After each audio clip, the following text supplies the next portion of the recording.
Hi there, it's Naomi with another episode from Your Freedom Steps, which is a process for how to recover from compulsive overeating and also compulsive restricting and dieting. So the two often go so hand in hand, and today I'm going to focus on the compulsive eating side of this cycle that we can get into.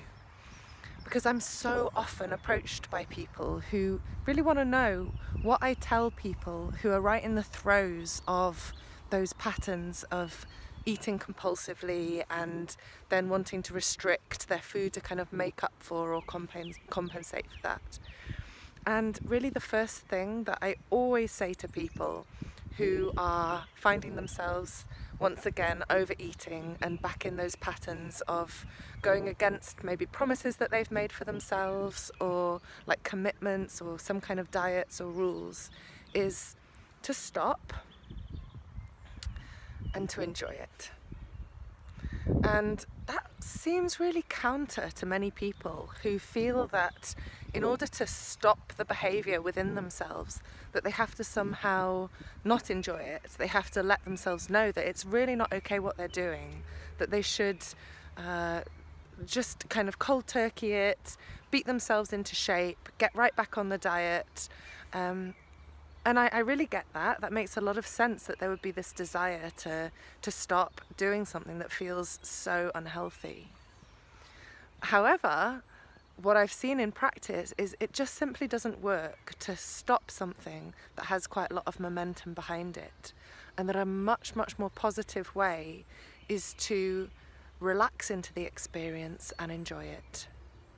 Now, by saying that, I'm not saying go out, get every binge food there is going, draw the curtains and just go at it. I'm really not giving permission at all to any destructive behaviours.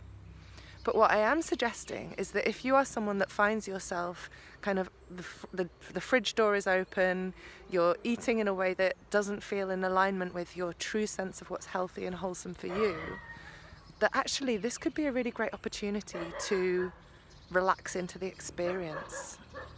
And when I say enjoy it, there's some actual practical instructions behind what that might mean for you. So it could mean pulling up a chair at the fridge door, taking a breath, allowing the tastes that you're introducing into your system to really be registered in a sensuous way, to really allow the saliva in your mouth to respond to that food, to really feel what it feels like to eat that food, to really slow the process down, to really allow breath to be involved in the process. Oop. Going through a little jungle here. And to really allow yourself to have an experience that doesn't feel counter to your own sense of what's right. And that might mean that this very harsh, very critical part of you that is screaming, you shouldn't be eating like this shouldn't be happening, may need to really relax back and withhold its judgments of you so that you can have that sensuous experience. And now a lot of people think, yeah, but if I don't criticize myself, then I'm going to end up just, never leaving the house. I'll just keep eating those things. I'll put on loads of weight. But in my experience, it isn't the case. It's so often the case that those binging parts of us need to really be quick, be sneaky, eat great volumes, because they feel like any moment that more critical, more harsh part is going to clamp the whole thing down.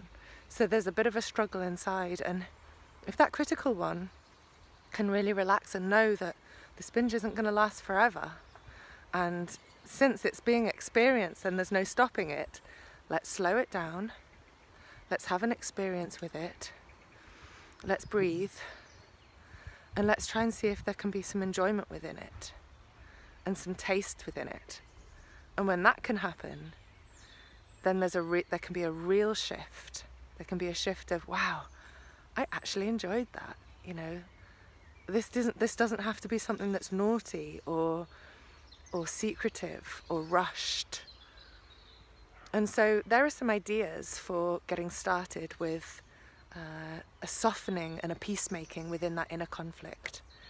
And I would really, really love to hear your responses, your reactions to this video, kind of what comes up for you. You know, maybe you like it, maybe you don't.